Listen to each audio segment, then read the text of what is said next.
Bismillahirrahmanirrahim. Assalamualaikum warahmatullahi wabarakatuh. Ya, kelas 5 kita lanjutkan tema 3 makanan sehat, sub tema 3 pentingnya menjaga asupan makanan sehat.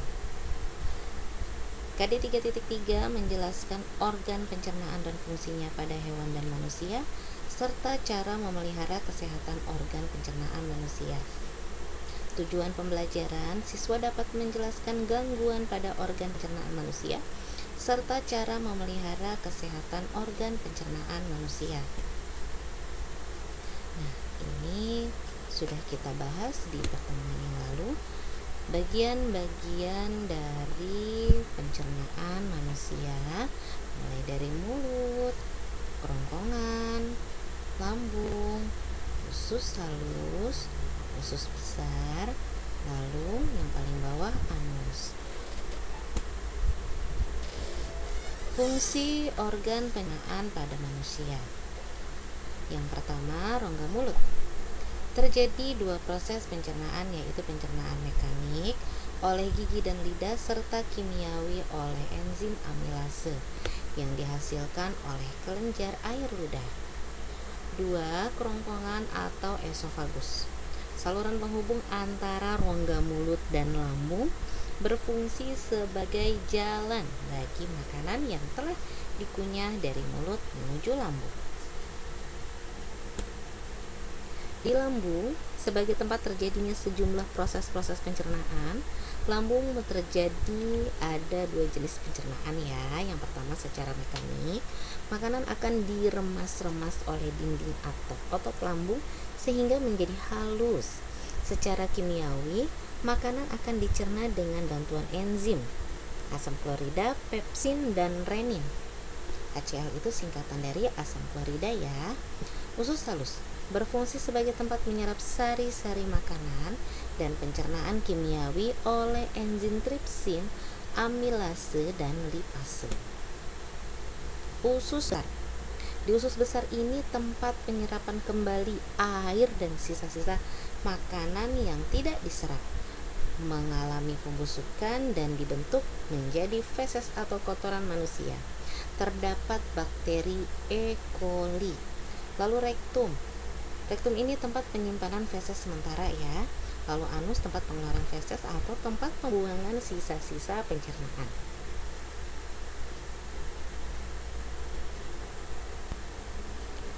Ada beberapa faktor yang menyebabkan gangguan sistem pencernaan manusia. Antara lain, yang pertama nih, kurangnya asupan makanan berserat.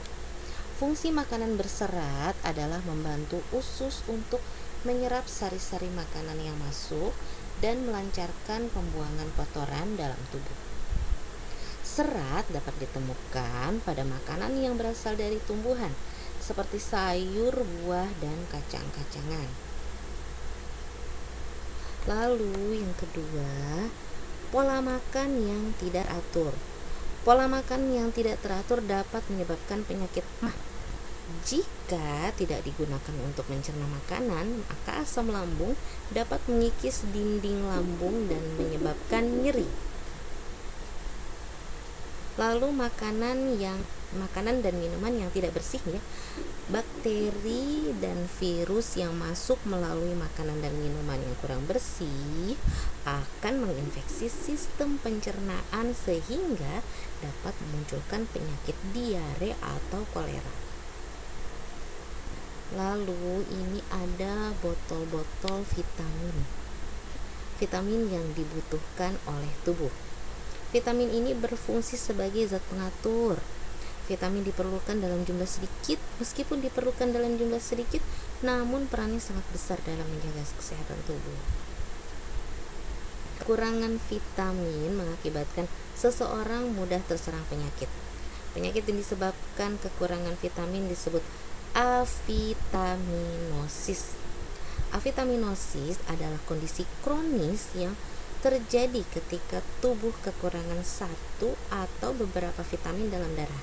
Ini ya contohnya, lihat di sisinya banyak rambut-rambut yang rontok ya. Rambut rontok dapat terjadi ketika tubuh kekurangan vitamin B7. Nah, sekarang Kalau tadi kekurangan vitamin, ini juga ada kelebihan vitamin. Kalau kelebihan vitamin juga tidak baik, ya.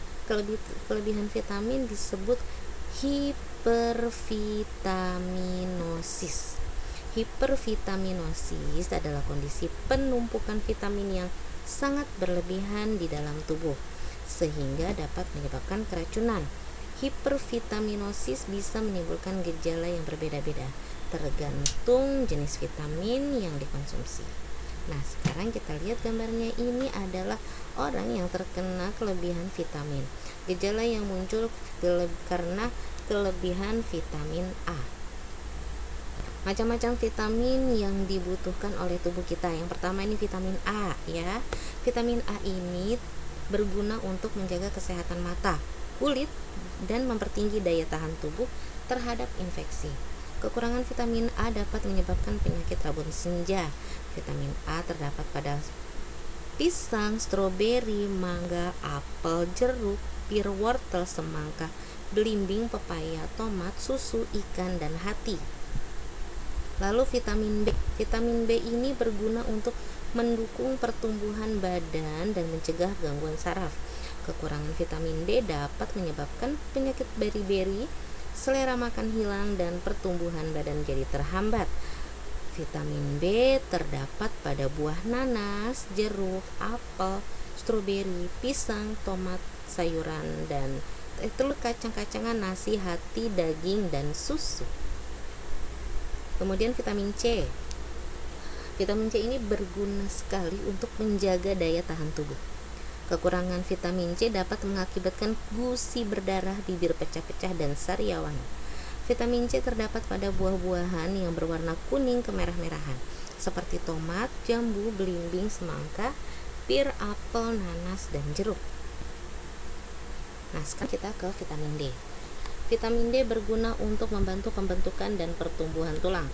Kekurangan vitamin D dapat menyebabkan terserang penyakit tulang, ya, rakitis, dan pertumbuhan tulang yang tidak sempurna. Vitamin D terdapat pada minyak ikan, susu, mentega, telur. Vitamin D juga dapat dibuat oleh tubuh dengan bantuan sinar matahari. Lalu vitamin E ini berguna untuk menjaga kesehatan alat reproduksi, membantu sel darah merah, dan memperhalus kulit. Kekurangan vitamin E dapat menyebabkan keguguran, bayi meninggal di kandungan, dan kemandulan. Vitamin E terdapat pada mangga, alpukat, kiwi, markisa, kecambah, telur, susu, mentega, dan daging. Yang terakhir adalah vitamin K. Vitamin K ini berguna untuk membantu pembekuan darah yang terjadi saat luka. Kekurangan vitamin K dapat mengakibatkan darah sukar membeku. Vitamin K ini terdapat dalam sayuran hijau, bayam, buncis, dan sawi. Sehat bagi pencernaan. Selain menjaga kebersihan makanan yang dikonsumsi, makanan juga harus mengandung gizi yang seimbang dan dibutuhkan oleh tubuh. Beberapa contoh makanan yang menyehatkan bagi sistem pencernaan. Kita lihat ini ada buah-buahan, lalu sayuran, yang terakhir biji-bijian. Nah, sudah ya. Terima kasih untuk perhatiannya. Terima kasih. Wassalamualaikum warahmatullahi wabarakatuh.